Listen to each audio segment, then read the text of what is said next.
Muy buenas de nuevo. Vamos a conectar con Gonzalo. Gonzalo, buenos días, buenas tardes. Hola Eduardo, buenos días, buenas tardes. ¿Qué tal, Pilar? Hola. Veo que se conocen. Muy buenas. Nada, ponerte a tu disposición todo lo que tenemos aquí montado. Tienes la presentación y adelante con estos retos y desafíos que tenemos en torno al compliance y al 4.0. Bueno, muchísimas gracias, Eduardo. Antes que nada, agradecerle a Alde la oportunidad de participar de este evento. Y creo que, bueno, casi como decía anteriormente Juan Pablo, también Silvia y Fidel, creo que el tema de la capacitación y el tema del entrenamiento y la formación es una constante, una variable que debe estar constante para una buena solidez para cualquier oficial de cumplimiento. Porque, bueno, así como hemos estado hablando anteriormente, el oficial de cumplimiento es una carrera, es una posición absolutamente dinámica, no es estática.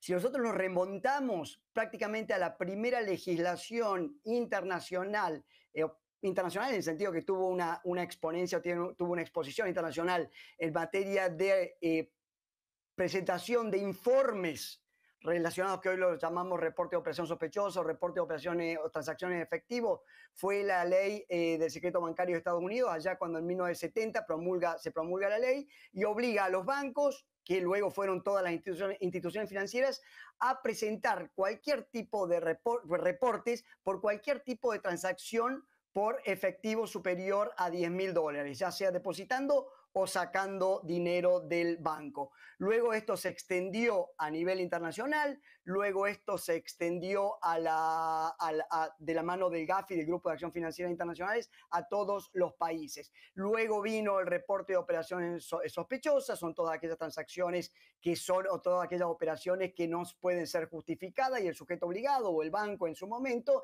estimaba que estaba el cliente o el potencial cliente tratando de evadir la normativa. A lo que quiero hacer a lo que voy con este ejemplo es que es un campo absolutamente dinámico. No nos podemos quedar hoy en lo que fue ayer y ayer en lo que fue anteayer, sino que hay que ir evolucionando. Y para muestra un botón, nos fijemos en lo que eran las revisiones y las evaluaciones del GAFI antes de, digamos, del 2010, que eran evaluaciones donde se apersonaban en los países los evaluadores, preguntaban si se había tipificado la figura del lavado de dinero, si había alguna persona presa y por consiguiente, si esto se cumplía, determinaban que el sistema antilavado de prevención de lavado de dinero de cierto país, cierta jurisdicción estaba funcionando. Hasta que en el 2012, con las nuevas recomendaciones y un enfoque basado en riesgo y un enfoque basado en eficacia, cambia completamente el paradigma. Y va a seguir cambiando. Va a seguir cambiando. Esta palabra de compliance 4.0 es básicamente metafórico. Luego va a ser compliance 5.0, luego va a ser compliance 8.0. Lo que sí quiere decir es que ir evolucionando. Y si nosotros nos vemos y nos centramos en lo que eran los estándares, yo creo que no hace falta aclarar, pero el GAFI es el Grupo de Acción Financiera Internacional, que establece los estándares que van a cumplir todos los países y por ende todos los sujetos obligados, que son todas aquellas instituciones a cumplir normativas antilavado, contra financiación del terrorismo y contra financiación de la proliferación de armas de destrucción masiva a nivel internacional.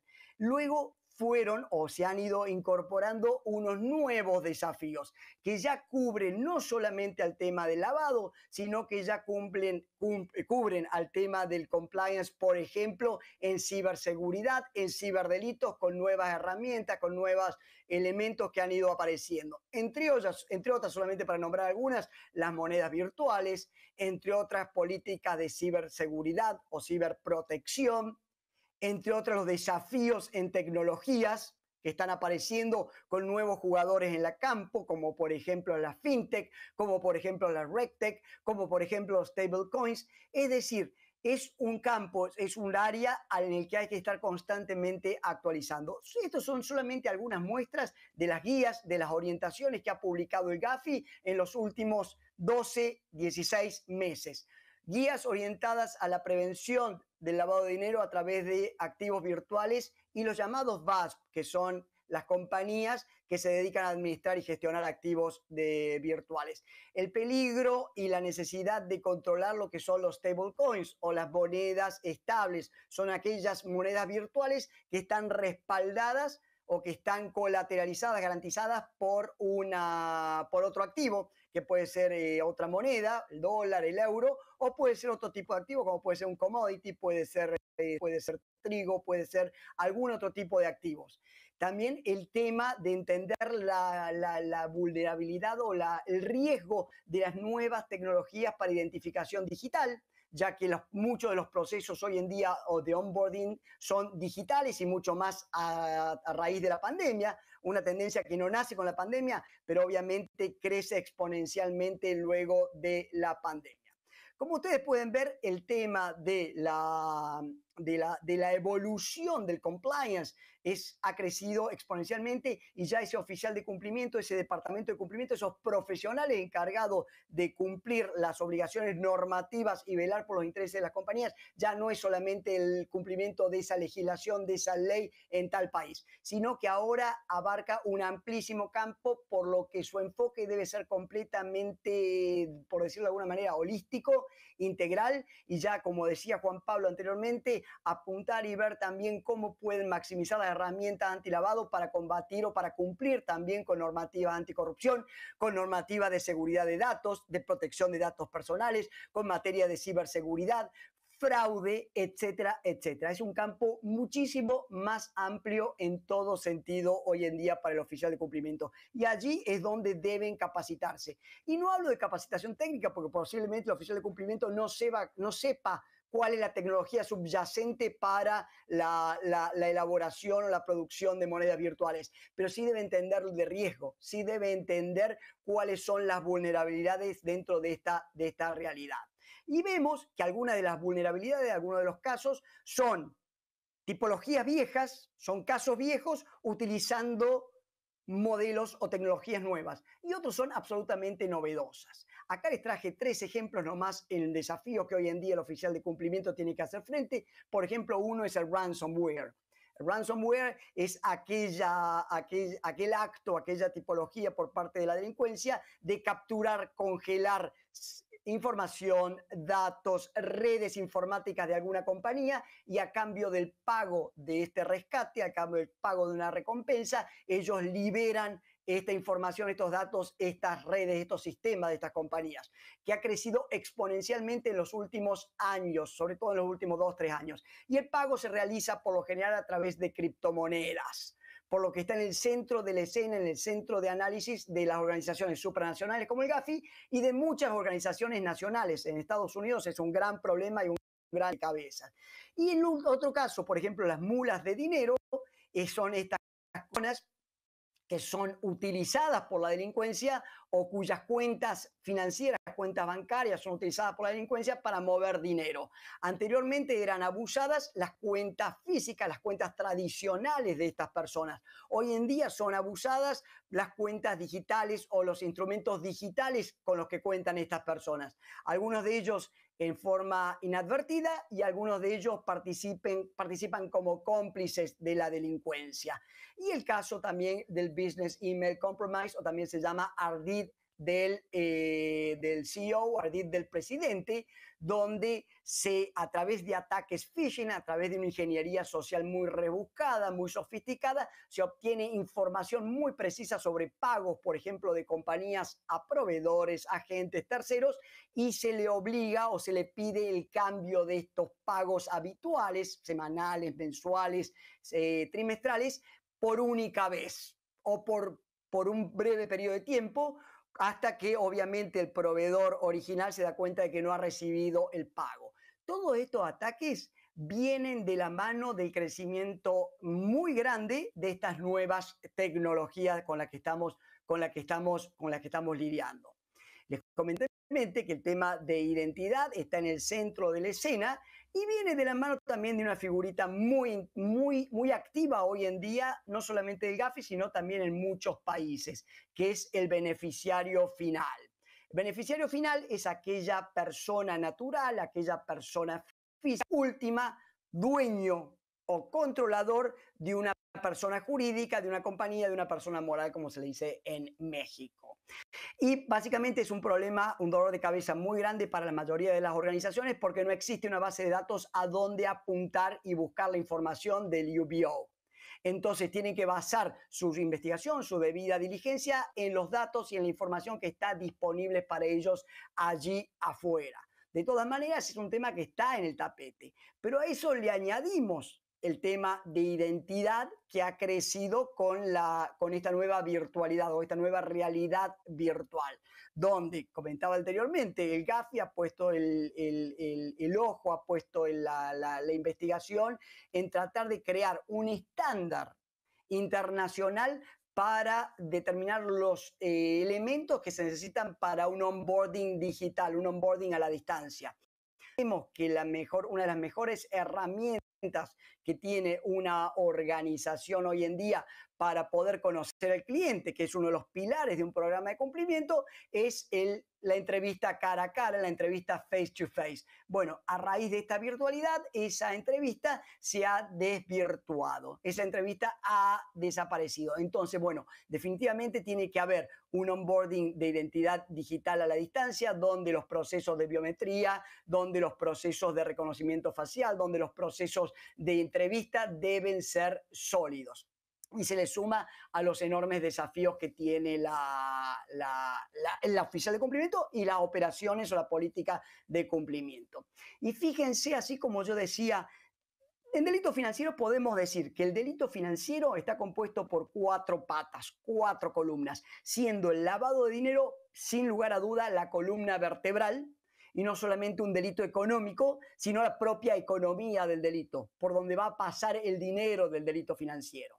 Otra pata es la corrupción, otra pata es la evasión fiscal, desde que el GAFI incluye a la evasión fiscal como delito fuente o delito precedente del lavado de dinero. De hecho, los grandes casos que hemos escuchado nosotros de Mossack Fonseca, de Pandora Papers ahora, de los casos de los paraísos fiscales, tienen estrechísima relación con este tema de evasión fiscal y mucho más con la delgada línea entre evasión fiscal y elusión fiscal. Es decir, hacer elusión fiscal, hacer uso de herramientas legales para poder pagar menos impuestos. Y la otra pata es el fraude. Y dentro del fraude ha incluido el tema de la ciberseguridad y de los ciberataques.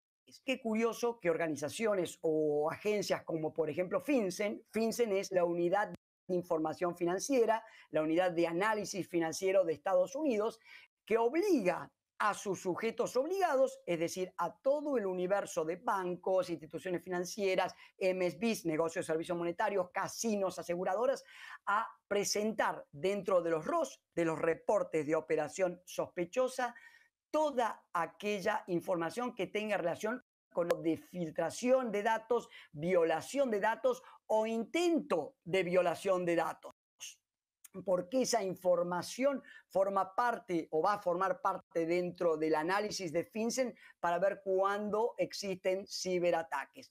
Por lo que el enfoque hoy en día, tanto a nivel individual de las compañías, de los sujetos obligados, como a nivel del gobierno y supranacional también, está dentro de este enfoque integral que les decía anteriormente, donde ya no se ven a cada uno de los delitos financieros en un silo diferente, en un ámbito diferente. Todos se relacionan, todos tienen que ver con todo. Y para muestra un botón tenemos el caso, por ejemplo, del Banco de Chile, que sufrió un hackeo, sufrió una descarga de un malware y a raíz de esa violación, filtración de datos, lograron robarle cerca de 10 millones de dólares.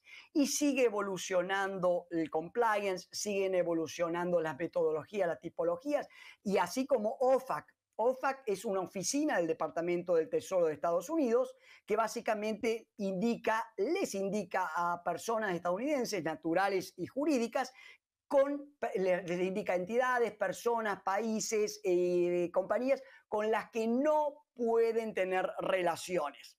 Entre ellas están los países como por ejemplo Irán y Corea del Norte, y también hay compañías con las que no pueden realizar transacciones. Y por lo tanto cada banco, cada institución financiera del mundo quiera tener problemas en sus relaciones de corresponsalía con Estados Unidos o con su banco corresponsal en Estados Unidos, deben hacer el filtrado, el monitoreo de estas listas.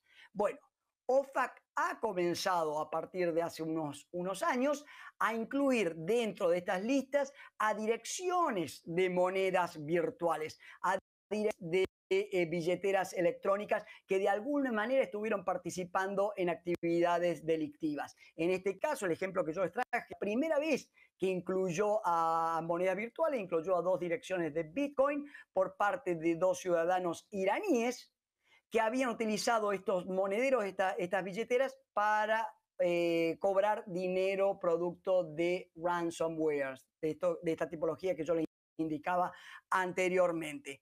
Algo que no lo sabían con anterioridad ningún tipo de oficial de cumplimiento ni ningún tipo de sujeto obligado se hubiera pensado que rastrillar o chequear las listas, monedas virtuales o direcciones de billetes de billeteras electrónicas. Y obviamente acá a modo de ejemplo nomás les traigo que el desafío del ecosistema criptográfico va a ser enorme en los próximos años, enormes, porque si bien tiene particularidades que son positivas, como por ejemplo en el blockchain o en la cadena de bloques abiertas, poder hacer la trazabilidad de las operaciones de algún tipo de Bitcoin u otras monedas virtuales, no todas. Sin embargo, el hecho de no conocer la identidad final y que todavía no haya estándares internacionales ni regulaciones para que se determine el momento exacto en que una persona natural, una persona jurídica, compra con dinero fiat, con dinero fiduciario de criptoactivos, es un enorme riesgo. Y lo están viendo todos, lo está viendo el Grupo de Acción Financiera Internacional, lo está viendo FinCEN, lo está viendo los reguladores europeos y muchas autoridades dentro de Estados Unidos. De hecho, ya han dicho en este caso es Kenneth Blanco, que era el director de FinCEN en el 2020, o sea, hace un año, ya han pasado 3 directores desde esa época, que los bancos deben sí o sí prestarle enorme atención a los riesgos frente de contagio frente a las monedas virtuales. Y esto tiene que ver tanto que si les abren la puerta a compañías criptográficas, como se llama, estos famosos ASP, Virtual Asset Service Provider, como a clientes que no se nombran, no figuran como FASP, pero que de alguna manera tienen exposición al riesgo de criptoactivos. Entonces deben definitivamente prestarle atención a este sistema. Y la OCC, Office of the Currency Controller, ha dicho que los bancos de Estados Unidos ya pueden utilizar blockchain públicas e incluso estas monedas estables o stablecoins, que son las monedas virtuales que están respaldadas por algún tipo de activo. Es decir, que los riesgos crecen exponencialmente para el sector financiero tradicional, en tanto y en cuanto tengan algún tipo de vínculo o tengan algún tipo de exposición a los criptoactivos. De hecho, ya hubo un banco en Nueva York que fue sancionado por no contar con controles y por no contar dentro del programa de cumplimiento con controles y estándares adecuados para monitorear y prevenir el abuso por parte de actores dentro del sector criptográfico. Básicamente delincuentes utilizando monedas virtuales. No todo es negativo. Acá a modo de ejemplo les traigo, después de 7 años de un caso muy nombrado, al sitio se le dio baja en el 2013, que se llamó Silk Road, que era una especie o era una tienda, un bazar en línea que se hospedaba dentro de la dark web, de la web oscura, y que se utilizó o fue utilizado por delincuentes para vender todo tipo de productos y servicios ilegales, que iban desde droga a armas, a servicios de sicarios, etcétera, etcétera. Bueno, luego de 7 años y gracias a esta particularidad de la cadena de bloques de poder seguir el trazo, se pudieron recuperar casi cerca de $1.000 millones. Es decir, que trae su lado positivo. Lo interesante para todos nosotros que estamos en este campo es que tenemos que entender cómo funciona, cómo opera y cuáles son los riesgos a los que nos vemos enfrentados, a los que nos vemos expuestos, ¿no? Este es el caso del banco Misafra, que sufrió esta sanción, esta acción por parte de la OCC en enero del 2020, por no tener políticas, por no tener un programa de cumplimiento, como muy bien lo nombraba Juan Pablo anteriormente, todo lo que vayan a escribir ustedes en su programa de cumplimiento, todas las políticas y procedimientos deben estar de acuerdo con lo que es la estructura y la operativa de cada uno de los sujetos obligados. No escriban de más porque se van a ver obligados a cumplir. Ahora, tampoco escriban de menos, porque si escriben de menos, se pueden dejar afuera todo el sector de criptoactivos, como es el caso de Misafra, y sufrir esta sanción. Los riesgos por este caso ya son enormes. Obviamente que hay mucho más para charlar sobre este asunto, pero creo que es una buena patada inicial, es un buen abre boca para cuestionarnos dónde estamos parados nosotros frente a estos riesgos. Muchísimas gracias, un auténtico placer escuchar la exposición y gracias de verdad por el esfuerzo. Ya es la última de las ponencias y con ello, con el turno de preguntas, despediremos el evento. Permíteme que empiece yo con una reflexión, porque además es un mundo que me gusta y me ha encantado muchas de las cosas que has comentado. Primero, el entender muy bien la diferencia entre moneda digital y criptomoneda. Que una vive en el mundo de lo centralizado y la otra en el mundo de lo descentralizado. Realmente el hecho de que la criptomoneda viva en la red de lo descentralizado no es una garantía, más allá de que realmente es verdad que puede haber cierto anonimato, pero hay una forma de rastrear las cuentas y los movimientos que no puede ocultar ni el más hábil de los bancos. ¿Cómo se salva esta dualidad, ¿no? Entre que lo descentralizado al final te da anonimato, pero también te da muchísima más seguridad y transparencia? ¿Lo ves de esta manera o le das otro enfoque? No, muy buena observación, Eduardo. Te digo, de hecho, es una de las fortalezas de los criptoactivos el hecho de contar con ese respaldo de la cadena de bloques y la posibilidad de validar por parte de todos los actores dentro del ecosistema. Y lo hacen prácticamente, no te digo porque 100% seguro no está nadie, pero prácticamente imposible de vulnerar, a diferencia de los sistemas tradicionales. Esa es una de las grandes, enormes ventajas. Creo que la falencia a la que está apuntando hoy en día el GAFI, no solamente el GAFI, sino varias autoridades en varios países, es tratar de entender. Creo que va a venir con el tema de la regla de viaje. La regla de viaje es una figura que ya actúa dentro del sistema financiero tradicional, donde viaja la información en cualquier giro, transferencia bancaria, viaja la información del originante, de los bancos que participan y del destinatario dentro de todo el proceso, dentro de ese canal, ¿no? De ese camino. Bueno, quieren instaurar o están viendo la forma de instaurar también esa regla de viaje dentro del mundo cripto, donde ya va a haber que obtener la información sobre el beneficiario, aquella persona que es la que compra el criptoactivo, para poder realizar un buen PIL en sus programas de cumplimiento. Y algo cierto que vos has dicho con el tema de la diferencia entre moneda digital, moneda virtual y criptoactivos, es que muchos bancos, comenzando con el Banco de China, están trabajando muy fuertemente para la emisión de sus monedas digitales, es decir, monedas digitales centralizadas. De todas maneras, esto va a ser absolutamente centralizado y va a estar bajo el control y dominio de los bancos centrales. No es lo mismo que monedas descentralizadas, como podemos hablar de Bitcoin, que a su vez Bitcoin hoy en día, con muchas herramientas analíticas que hay en el mercado, es mucho más fácil de poder investigar. Monedas como Monero, monedas privacy, moneda de privacidad, que son muy difíciles de poder rastrear. Entonces, hay de todo dentro del ecosistema, pero sobre todo le prestaría atención, te diría, los dos elementos más importantes hoy en día ante esta situación digital es las monedas centralizadas de los bancos centrales digitalizadas y las monedas stablecoins o las monedas estables, colateralizadas por activos.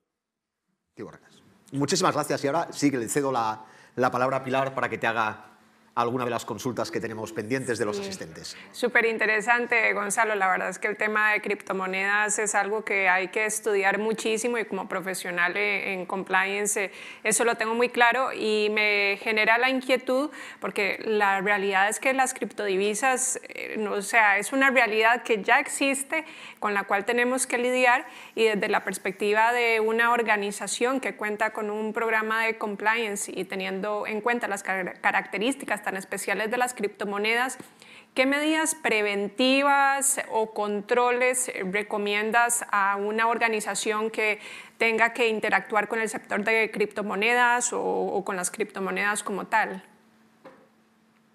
Bueno, en la prevención de delitos, por supuesto. Mirá, en lo que son, sí.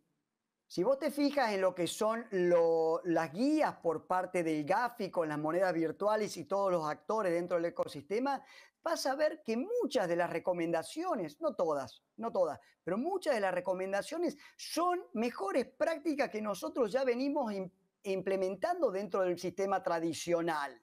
Son prácticas a las que tenemos que adecuar a este nuevo ambiente, a este nuevo universo. A veces no es fácil, sobre todo, por ejemplo, el tema de la identificación del cliente.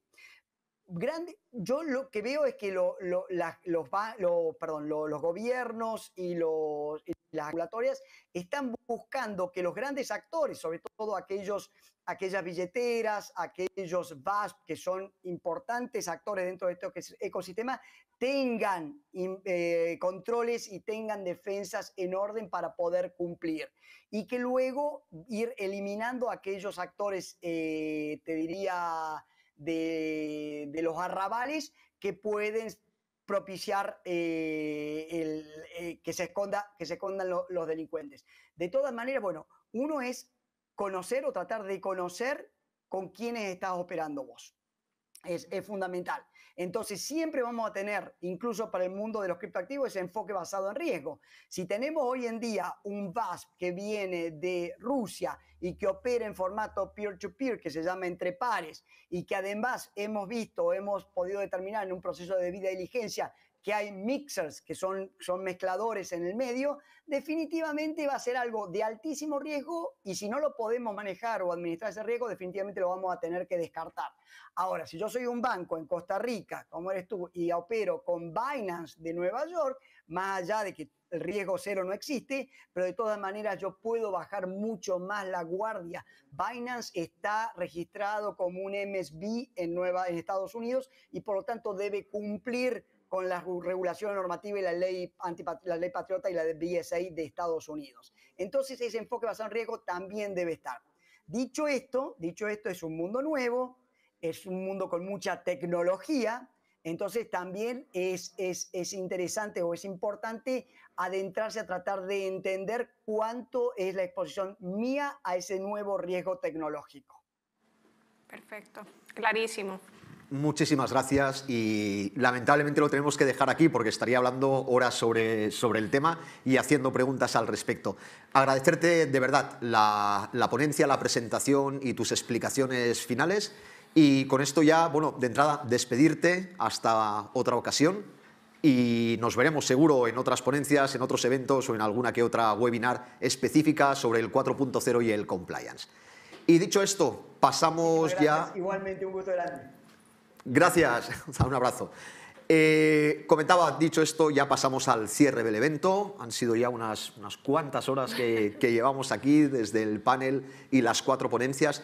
Deseamos de todo corazón que haya sido de su gusto, que hayan aprendido, que hayan disfrutado al menos la mitad de lo que he disfrutado yo con la calidad de ponentes que hemos tenido y les emplazamos para otros eventos, otras webinars y otros programas en los que ALDE se está implicando, agradeciendo una vez más sobre todo a todos los colaboradores y media partners que han hecho posible el estar aquí y el realizar toda esta jornada. Muchísimas gracias y nos vemos en otras ocasiones. Gracias.